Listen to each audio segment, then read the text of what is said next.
बस धूल भरी सड़क पर चल रही थी। हवा में उत्साह था। यह सालाना कॉलेज ट्रिप था। इस साल मंजिल थी प्राचीन अजंता की गुफाएं। छात्र ऐतिहासिक जगह का पता लगाने के लिए उत्सुक आपस में बातें कर रहे थे। उनमें से आशा बैठी थी। उसका दिल एक शांत सी उम्मीद से भरा हुआ था। जैसे जैसे बस शहर से दूर होती गई, सूरज बस पर चमक रहा था। कंक्रीट की इमारतों से हरे भरे खेतों में बदल गया। आशा के लिए यह ट्रिप सिर्फ एक एकेडमिक एक्सकर्जन नहीं था। यह कॉलेज लाइफ की मोनोटनी से बचने का मौका था। वह एडवेंचर चाहती थी, कुछ एक्स्ट्रॉर्डिनरी होने की उम्मीद कर रही थी। आशा अपने साथियों से अलग थी। एक साइंस स्टूडेंट, उसका दिमाग लॉजिक और रीजन पर चलता था। फिर भी अंदर ही अंदर उसे अननोन से प्यार था। वो भूतों की कहानियां पढ़ती थी। उसकी कल्पना सुपरनैचुरल कहानियों से जगती थी। तू और तेरे भूत आशा। वे हंसते हुए कहते, लेकिन आशा खुद को रोक नहीं पाती थी।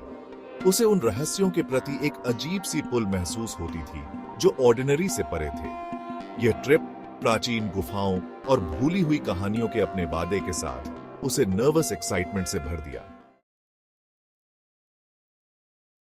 बस आखिरकार अजंता की पहाड़ियों की तलहटी में पहुंची। चट्टान की सतह पर उकेरी गई गुफाएं आगे दिखाई दी।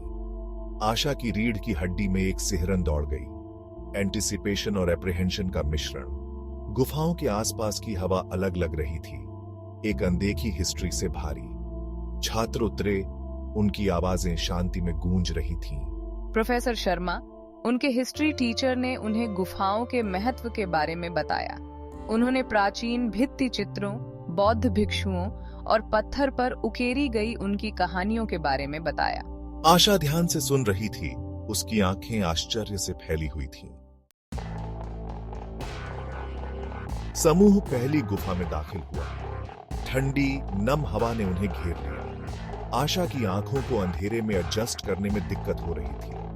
हवा, धूप और किसी और चीज की गंध से भरी हुई थी, कुछ प्राचीन और अनआइडेंटिफाएबल। उसे एक अजीब सी एनर्जी महसूस हुई, एक ऐसी प्रेजेंस जिससे उसकी रीढ़ की हड्डी में सिहरन दौड़ गई। जैसे ही प्रोफेसर शर्मा भित्ति चित्रों के पीछे की कहानियों को कॉम्प्रिहेंशन आ रहे थे, आशा खुद को गुफा में और गहराई में खींचती हुई पाई।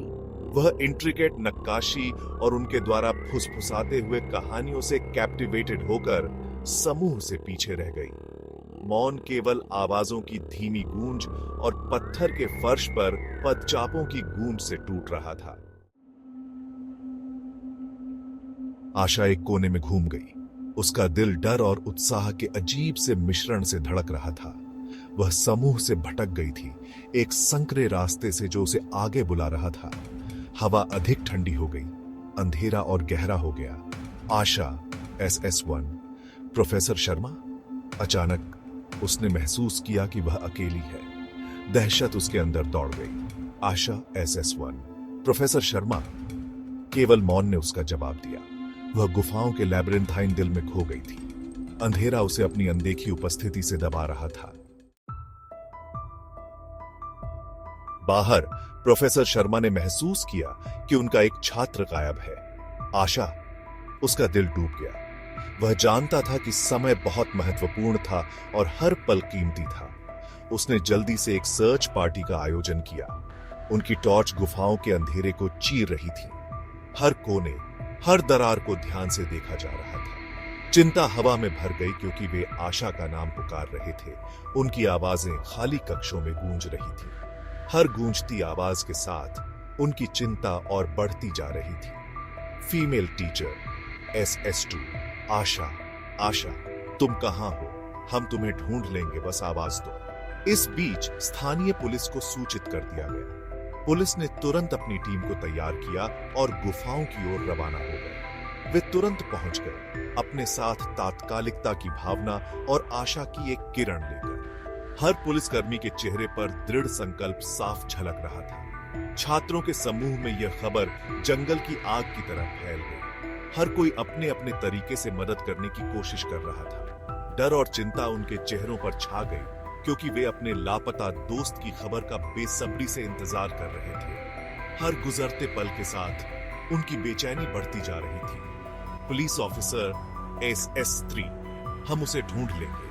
हमें विश्वास है कि हम उसे सुरक्षित वापस लाएंगे। शांत रहें और खोजते रहें। हमें हार नहीं माननी चाहिए।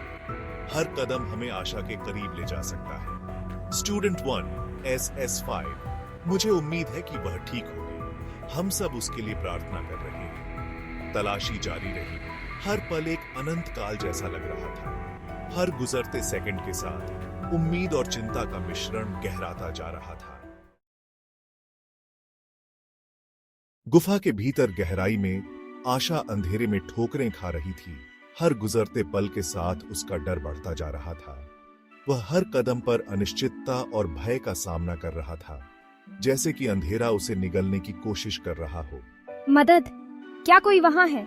कृपया कोई मेरी मदद करो। उसकी आवाज में हताशा और डर साफ झलक रहा था, जैसे कि वह अपनी आखिरी उम्मीद को पुकार रहा हो। उसने मदद के लिए पुकारा। उसकी आवाज कर्कश और हताश थी, लेकिन केवल उसके अपने डर की गूंज ने उसका जवाब दिया। गुफा की दीवारों से टकराकर उसकी आवाज वापस आ रही थी, जैसे कि अंधेरा भी उसकी पुकार का मजाक उड़ा रहा हो। जब उसकी उम्मीद खत्म होने लगी तो उसने उसे देखा। दूरी में एक मंद रोशनी टिमटिमा रही थी। यह रोशनी उसकी निराशा के बीच एक नई उम्मीद की किरण थी, जैसे कि अंधेरे में एक छोटा सा तारा चमक रहा हो। हे भगवान, क्या ये हो सकता है? क्या ये सच में एक रास्ता हो सकता है? नई ऊर्जा के साथ वह प्रकाश की ओर दौड़ी। उसका दिल तेजी से धड़क रहा था। जैसे ही वह करीब आई, उसे आवाजों की गूंज सुनाई देने लगी। यह आवाजें उसे और भी उत्साहित कर रही थीं, जैसे कि वे उसे बुला रही हों। क्या यह हो सकता है? क्या यह उसके बचाव दल हो सकते हैं? उसकी उम्मीदें और भी बढ़ गईं, जैसे कि वह अपने दोस्तों के पास पहुंचने वाली हो। राहत उस पर छा गई, अपने साथ चक्कर आने की एक लहर लेकर। उसकी आंखों में आंसू आ गए, लेकिन यह खुशी के आंसू थे। आखिरी चीज जो उसे याद आई वह यह थी कि सब कुछ काला होने से पहले प्रकाश ने उसे अपनी चपेट में ले लिया था। वह जानती थी कि यह रोशनी उसे अंधेरे से बाहर निकालने के लिए आई थी और अब वह सुरक्षित थी। आशा ने अपनी आंखें खोली तो पाया कि वह ठंडी गुफा के फर्श पर लेटी हुई थी। एक लालटेन की टिमटिमाती इल्यूमिनेटिंग उसके बचाव दल के चेहरों को रोशन कर रही थी। प्रोफेसर शर्मा और पुलिस अधिकारी चिंता के साथ उसे देख रहे थे। राहत उस पर छा गई, क्योंकि उसने महसूस किया कि वह सुरक्षित है। आशा, शुक्र है तुम ठीक हो। प्रोफेसर शर्मा ने उसे बैठने में मदद करते हुए कहा। आशा बोलने की कोशिश की, लेकिन उसकी आवाज सूखी थी। वह उन्हें संकरे रास्ते देखे जाने की भावना, उस अजीब सी पुल के बारे में बताना चाहती थी जो उसने महसूस किया था, लेकिन शब्द नहीं निकल रहे थे। आशा को चेकअप के लिए अस्पताल ले जाया गया। शारीरिक रूप से वह ठीक थी, लेकिन एक्सपीरियंस ने उस पर एक अमिट मार्क छोड़ी थी। गुफा का अंधेरा, खो जाने और अकेले रहने की भावना, इसने उसे हिला दिया था। फिर भी डर के बीच कुछ और था, कुछ अकथनीय की ग्लिम्स। मैं यह नहीं बता सकती कि यह कैसा था। ऐसा लगा जैसे मैं अकेली नहीं थी। वह इस भावना को झटक नहीं पाई कि वह अंधेरे में अकेली नहीं थी। टिमटिमाती इल्यूमिनेटिंग की याद, आवाजों की गूंज, यह उसकी चेतना की परिधि पर मौजूद लग रहा था, बस पहुंच से बाहर। क्या किसी ने या किसी चीज ने उसे गुफा की गहराई से बाहर निकाला था? अजंता की गुफाओं का अनुभव आशा के जीवन में एक मोड़ बन गया। उसके दिमाग का तार्किक हिस्सा उस दिन की घटनाओं को समझाने के लिए जद्दोजहद कर रहा था। वह बार बार उन घटनाओं को याद करती, हर बार कुछ नया खोजने की कोशिश करती, लेकिन जितना वह सोचती उतना ही उलझती जाती। लेकिन गहराई से वह जानती थी कि कुछ रहस्यों को सुलझाया नहीं जाना चाहिए।